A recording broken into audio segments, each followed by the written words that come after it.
Xin cảm ơn quý khán giả vẫn tiếp tục giữ băng tần SBTN. Thưa quý vị, sắp tới 100 ngày kể từ khi ông Joe Biden nhậm chức, thì những chuyện gì ông đã làm được và những chuyện gì ông chưa làm được. Thì thưa quý khán giả, trong cái chuyện mà chúng ta thấy dễ thấy nhất ông làm được, đó là cái tốc độ chích ngừa.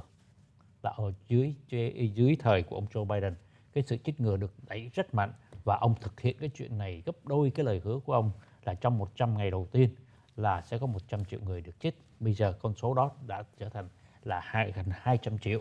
Thì thưa quý khán giả, đó là điều ông làm được. Còn những điều khác ông chưa làm được, trong đó có vấn đề liên quan đến chuyện di dân. Câu chuyện đó là sao Thành?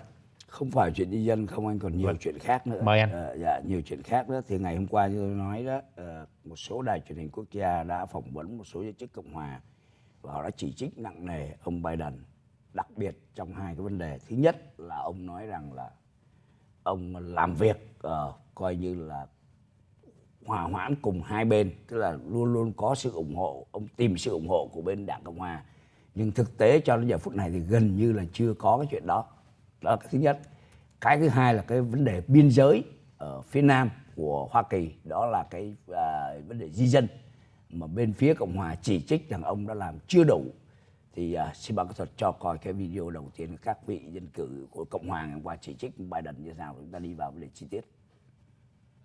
Biden's first 100 days in office, and will you, or do you think will any Republican support his plan for trillions of dollars in new spending and new taxes for infrastructure and social programs? Well, first, if I look at the 100 days, it's more like a bait and switch.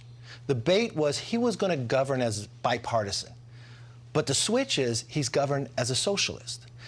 If you're looking at infrastructure, it's the same as the coronavirus. Less than 9% went to the virus. Less than 6% in the infrastructure goes to infrastructure. Republicans would be the first one that would work with them.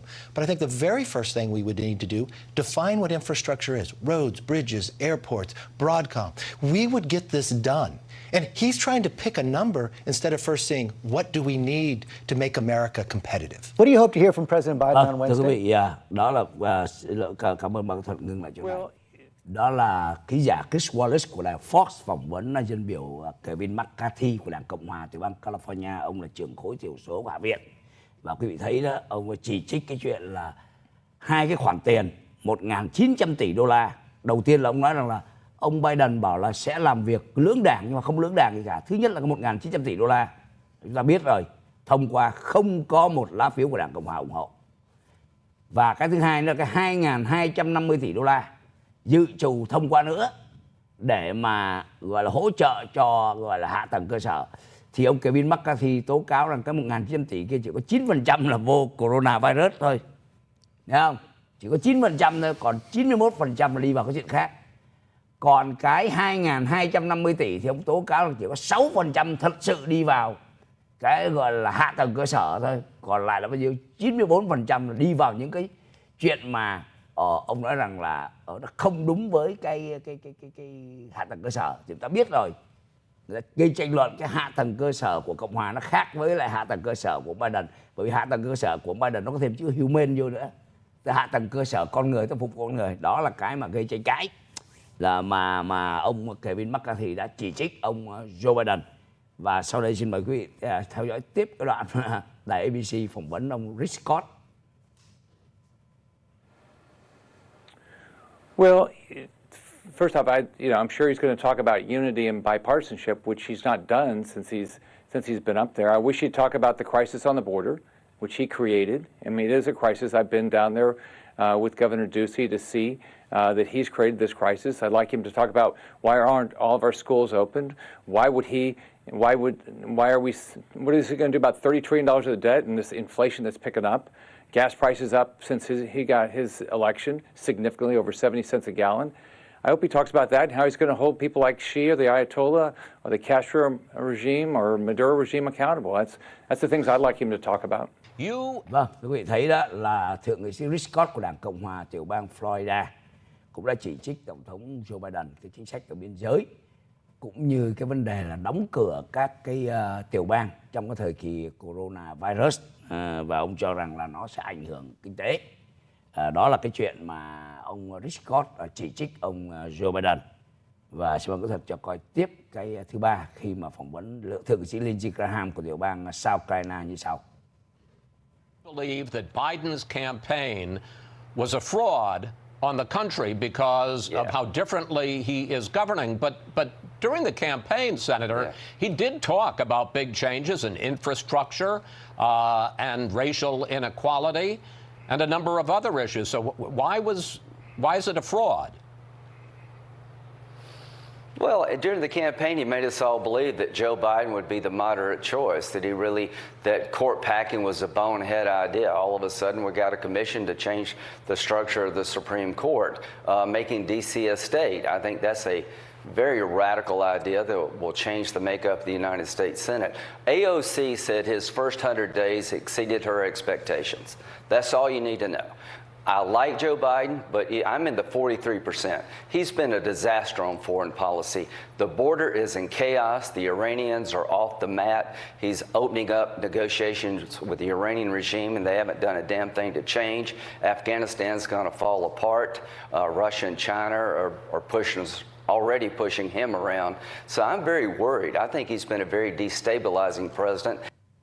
Vâng, quý vị thấy đó, thượng nghị sĩ Lindsey Graham cũng chỉ trích ông Biden là trong những cái gì mà khi mà ông đi vận động tranh cử, ông hứa thì ông đã không làm đúng lời hứa.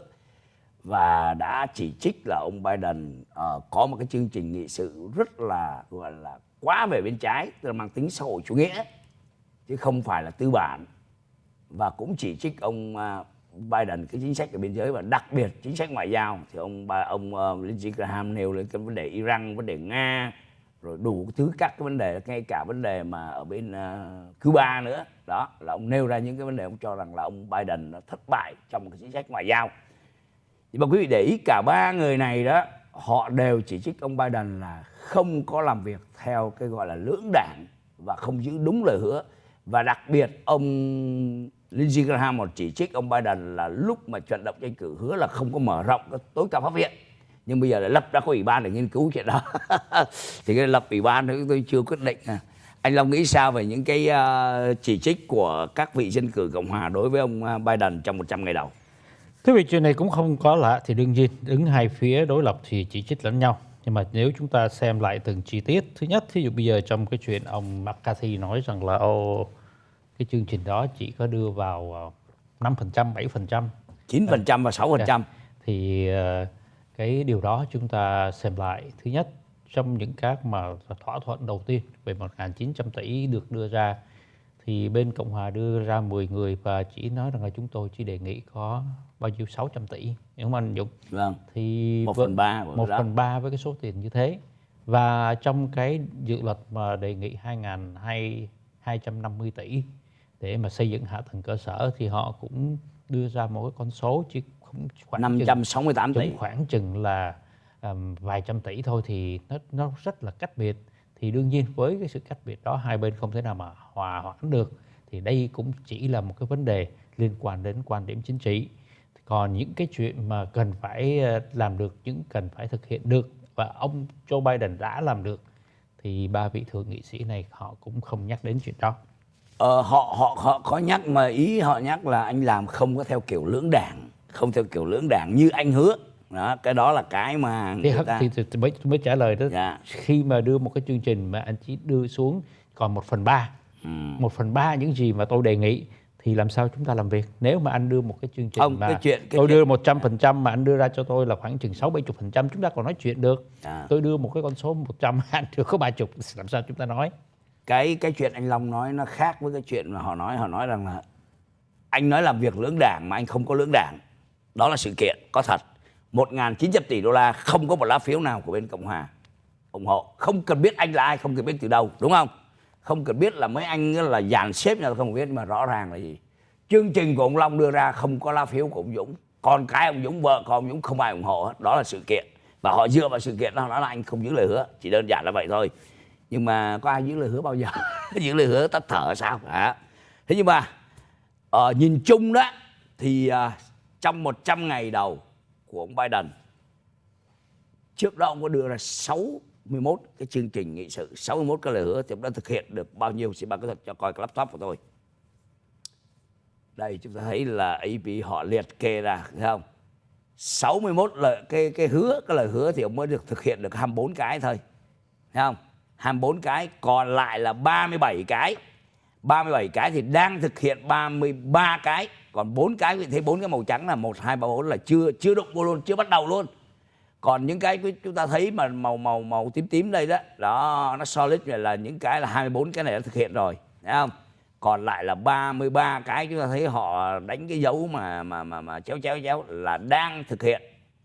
Thì trong đó quý vị thấy là vấn đề môi trường là có 7 lời hứa thì có 4 lời hứa đã thực hiện được, còn 3 lời hứa thì đang thực hiện. Còn dùng những cái sắc lệnh hành pháp để mà giảm cái gọi là trong đó, ví dụ như dùng các cái sắc lệnh hành pháp để mà giảm ô nhiễm môi trường thì chúng ta thấy đó là một số cái là hoàn tất, một số cái thì là chưa bắt đầu và một số cái mới làm được một phần nào thôi. Rồi trong đó chẳng hạn như là tái tham gia lại cái thỏa ước về khí hậu ở Paris, đó là rồi ủng hộ cái Montreal Protocol để mà cắt giảm cái chất gọi là hydrofluorocarbon. Cái thứ tư nữa là tổ chức được cái hội nghị thượng đỉnh về khí hậu, đó là 4 cái điều đó ông làm được.